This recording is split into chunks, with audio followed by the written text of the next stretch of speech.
Good afternoon to you. Mark Sudduth, HurricaneTrack here. It is now Wednesday, the 3rd day of July 2024.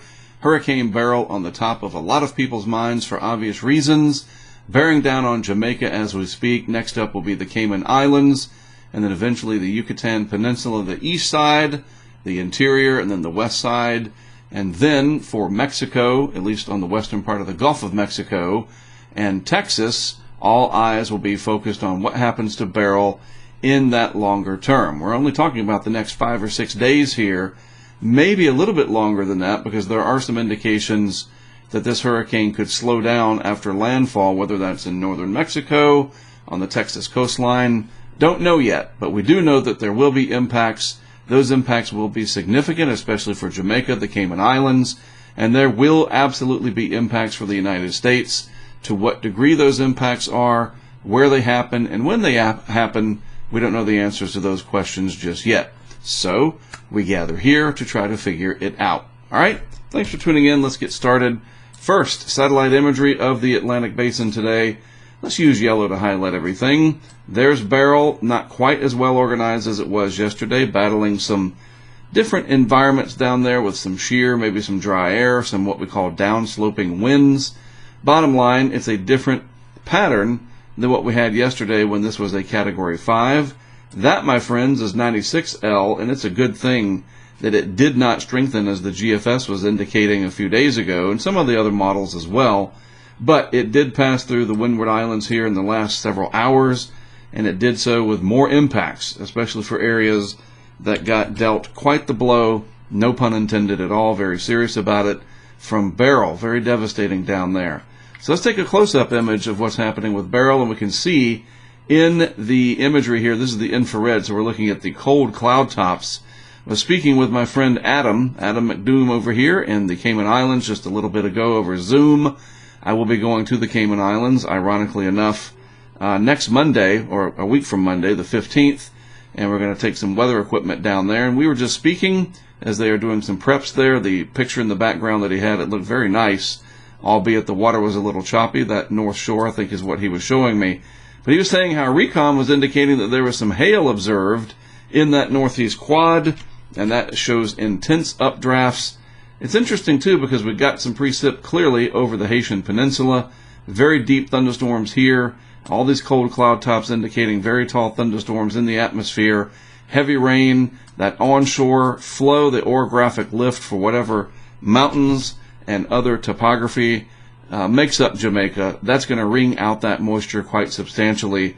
So even avoiding a direct hit with the core, you know it, I've said it enough, you're going to get other impacts with heavy rain, torrential rain, very high wind to hurricane force, onshore flow, you could get some storm surge, and we'll talk about those effects a little bit more as we move along in the update.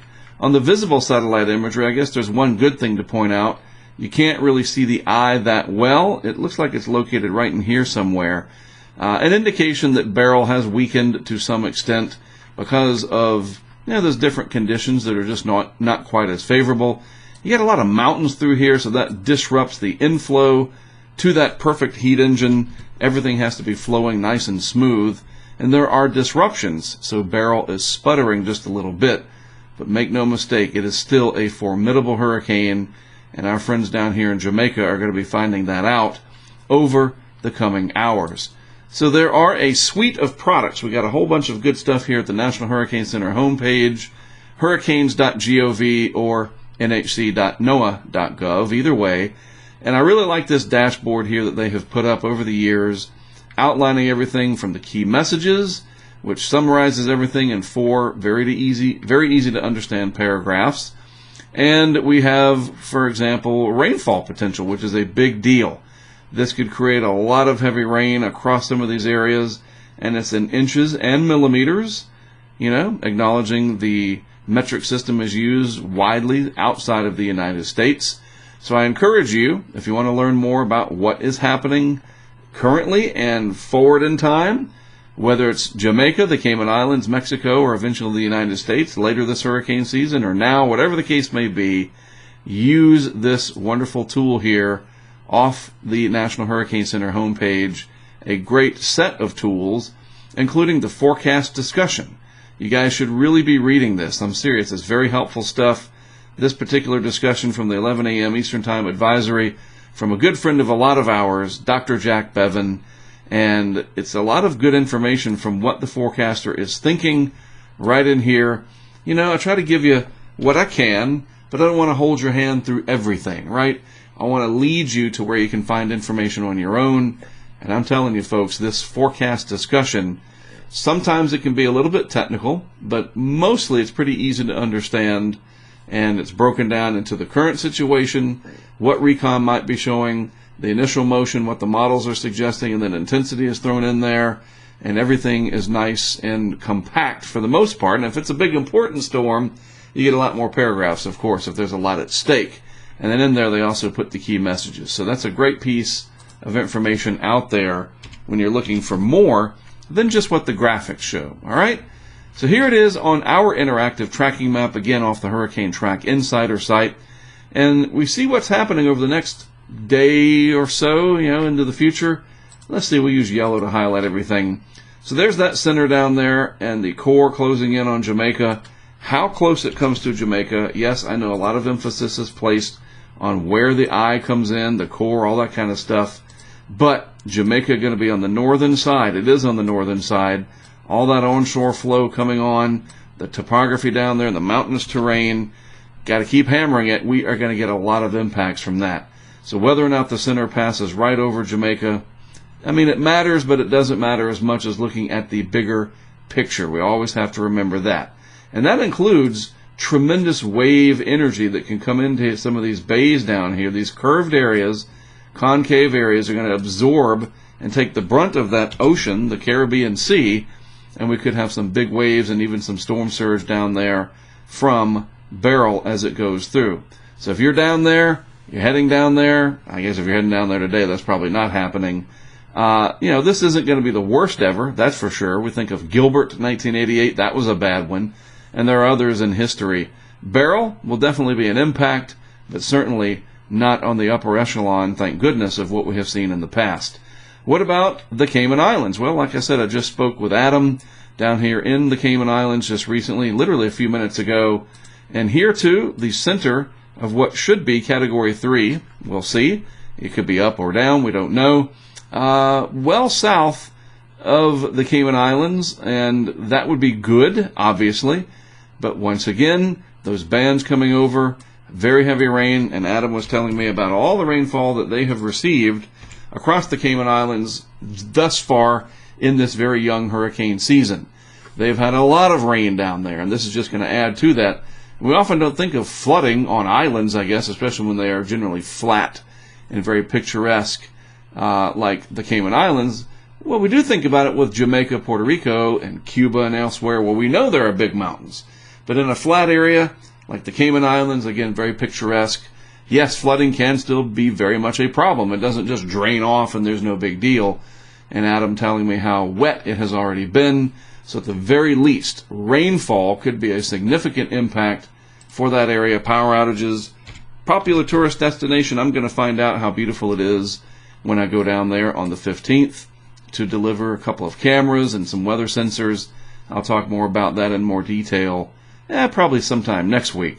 Then we got to start focusing on a potential landfall, and it looks pretty certain, I think you'd agree, along the Yucatan, south of, again with the worst of the conditions, generally, of the most of the major resort areas of Cancun and Point South.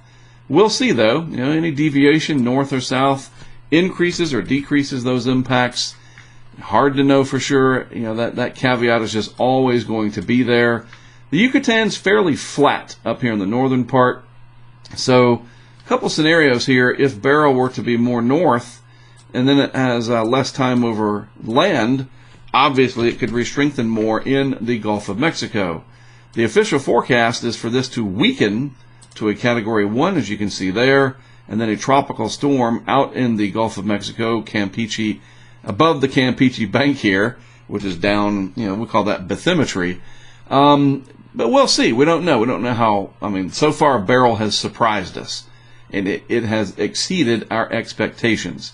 And then finally, the official forecast track brings the center of Beryl ashore south of Brownsville and South Padre Island, Boca Chica. And I'm sure Elon Musk and all the people down there are paying attention. I personally know one of the meteorologists. He might be the meteorologist for SpaceX, and he used to be at the National Hurricane Center. A gentleman by the name of Phil. I'll just leave it at that so we don't put too much info out there about him. But a great meteorologist, and they're on top of this. And if it's getting closer than this to Texas, we will have plans to go down there and cover it, maybe even at Boca Chica. I know there's a lot of emphasis there for obvious reasons. There's quite a few people that already have live cams, but ours work completely independent, and and a lot of those vehicles down there that stream this kind of stuff, they're in vehicles, and they just leave them there. If you've ever seen it, it's pretty remarkable. We don't have to do that. We can literally put our box up, and it'll run for 3 days all by itself. But we're getting ahead of ourselves there.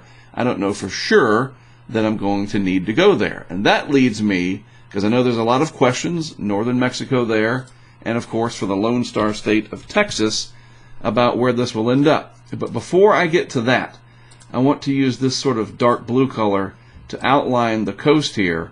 All of these areas, to one degree or another, are going to get significant swell coming from Beryl once it comes out into the Gulf here, and from this passage over here. That energy will make it out into the Gulf of Mexico and eventually make it to land, and people need to be paying attention to that.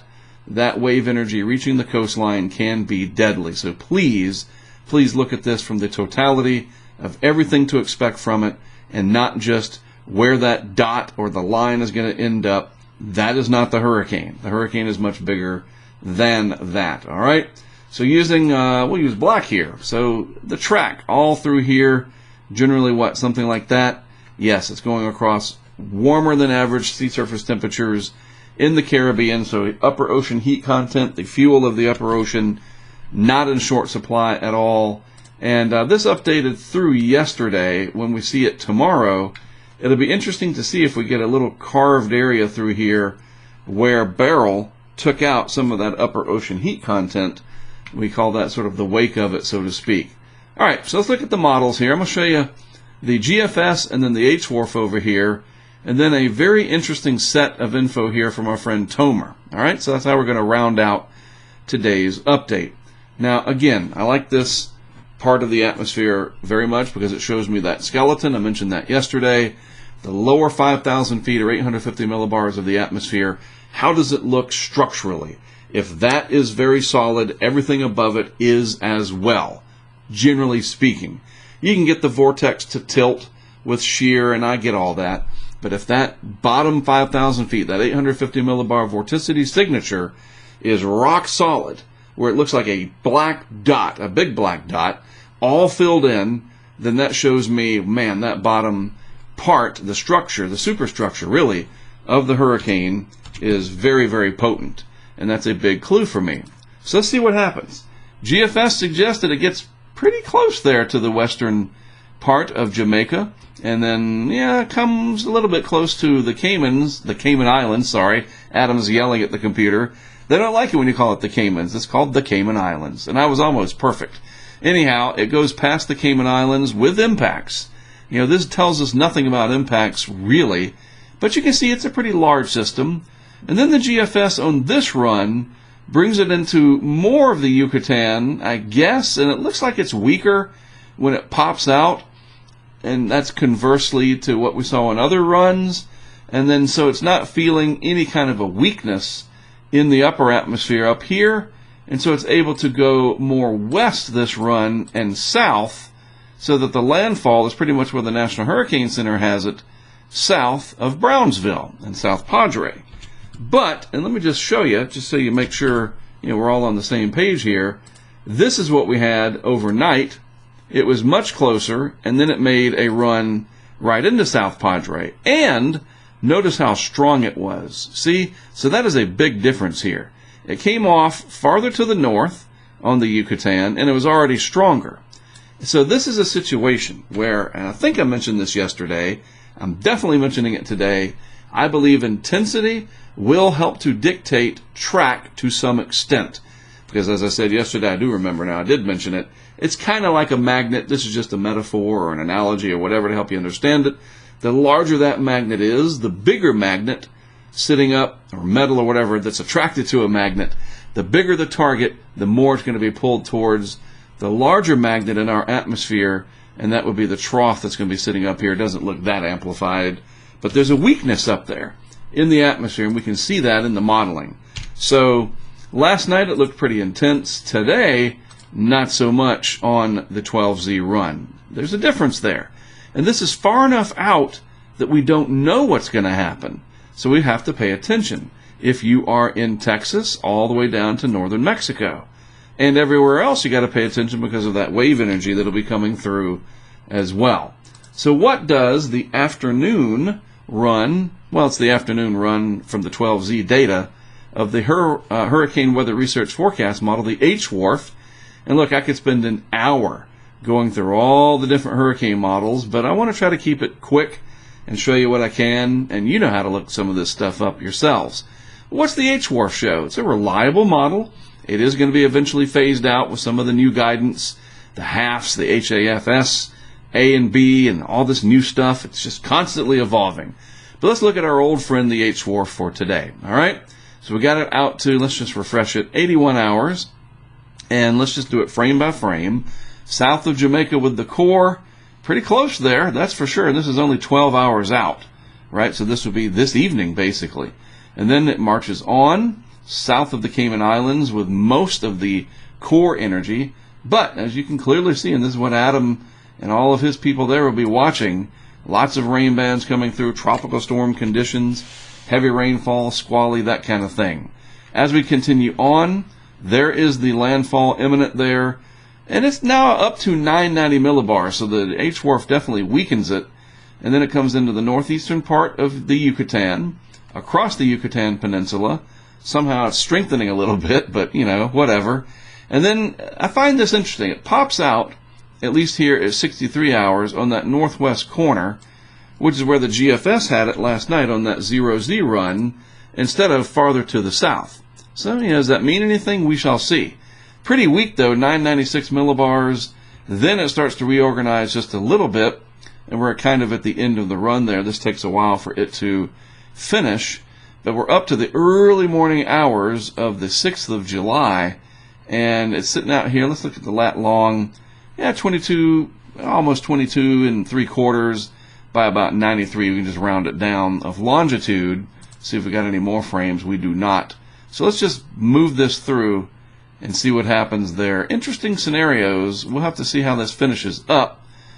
But the global model is generally showing lately south of the Texas border. And Tomer talks about this. This is what I want to show you. About an hour ago, Tomer Berg, if you haven't followed Tomer, oh, you should, says there's been a west trend in Beryl's ensemble mean, that's all the models and their different scenarios, through the Gulf of Mexico. It's partly due to less members showing an early right turn, but another cause is less members showing Beryl to weak or far south and dissipating early, which biases means the mean towards the survivors. But yes, the overall guidance envelope is shifting west and south to some extent. Great information here from Tomer. The visualization of everything is really, really neat to see. Now, he does mention, and this is very fair to point out, that the HWRF that I was just showing you continues to remain on the right side of the model guidance, and it turns Beryl right into populated areas of Texas. But, and this is what I was telling you, it should be noted it's much slower, that's a key, versus the rest of the hurricane model consensus. Even 24 hours out, it's already starting to be slower. And then I want to scroll up because he does mention something earlier, and this is where I'm going to basically leave you off here because we're pretty much done. And these are the points to ponder for Texas especially, and certainly interest in northern Mexico. When and how quickly Beryl enters the Gulf is significant. As the slower it does so, not only is it more likely to turn to the right or north as the ridge to its north is eroded, that's this blue stuff in here, that's the height falls, but there would also be more of an opportunity for it to re-intensify and slow down even more before landfall. So we're not done by any means, even 90 to 100 hours out or whatever, for our friends in Texas. We got to watch this. We remember Harvey. There was this, oh, it shouldn't do much, and then it did. You know, you never directly compare two systems. I'm not saying this is another Harvey, but there are similarities, things that we go, oh, I've seen this before. This is interesting. So we need to watch it very closely if we are in Texas, northern Mexico, once it gets by Jamaica and our friends in the Cayman Islands, and eventually the Yucatan down the road from there. All right, there you go. Pretty succinct, fairly quick update today with a lot to cover. As always, we appreciate you tuning in, all of us at the Hurricane Track community. I'm Mark Sutta. Thanks for watching. I'll talk to you again tomorrow.